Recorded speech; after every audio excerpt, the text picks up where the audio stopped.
Olá, bem-vindos a mais essa nossa conversa. A Bíblia, que coleção imensa e diversa de textos, não é mesmo?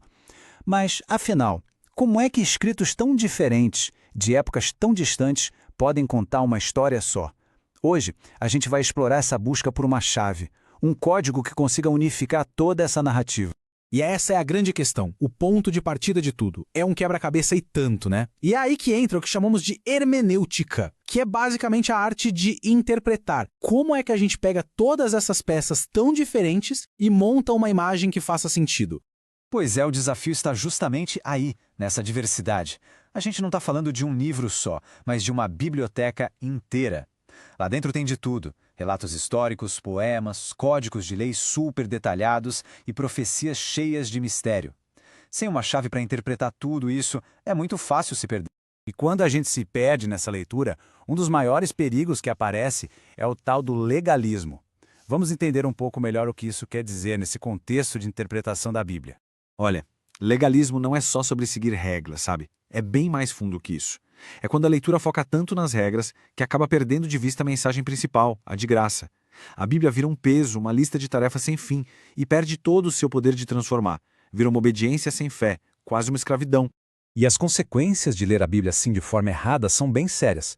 Para se ter uma ideia, o teólogo Graham Goldsworth usa palavras bem fortes aqui. Ele diz que o ensino que ignora o centro da mensagem não é só inútil, ele vai na contramão do próprio evangelho. É pesado, né?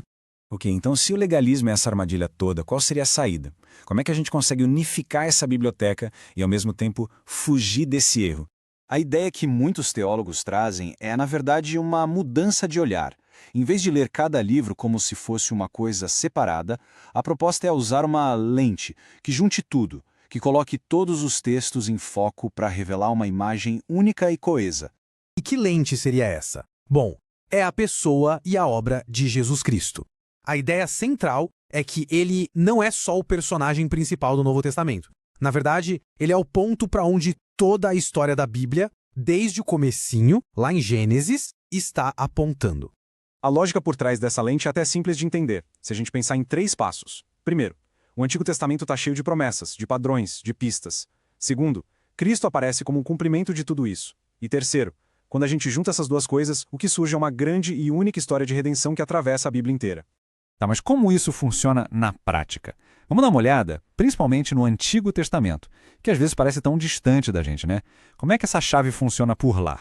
Para fazer essa conexão, uma ferramenta-chave é a chamada tipologia. A ideia aqui é que Deus age na história de formas que criam padrões. Então, algumas pessoas, eventos ou até instituições do Antigo Testamento não são só fatos históricos. Eles funcionam como tipos, como sombras ou ensaios que apontam para uma realidade muito maior que viria depois. E exemplos não faltam. Olha só, pensa no Cordeiro da Páscoa. Ele é um tipo que aponta lá na frente para Cristo, o sacrifício perfeito. O templo, aquele lugar da presença de Deus, era uma prefiguração de Cristo, em quem Deus habita de forma plena. A mesma coisa com Moisés, o grande profeta, e Davi, o grande rei. Eles são tipos que antecipam o profeta e rei definitivo. Então, o ponto central aqui é o seguinte: com essa lente, a Bíblia deixa de parecer um monte de histórias soltas e vira uma única grande saga. Uma narrativa que avança, que progride. Cada pedacinho, desde as promessas de Abraão até as palavras dos profetas, faz parte do desenrolar de um único plano de salvação, que chega ao seu ponto máximo em Cristo. Mas, olha, é super importante dizer que essa não é a única maneira de ler a Bíblia. Embora seja muito influente, existe outra tradição cristã bem antiga que tem a sua própria chave de leitura para unificar as Escrituras. A gente está falando da tradição ortodoxa oriental.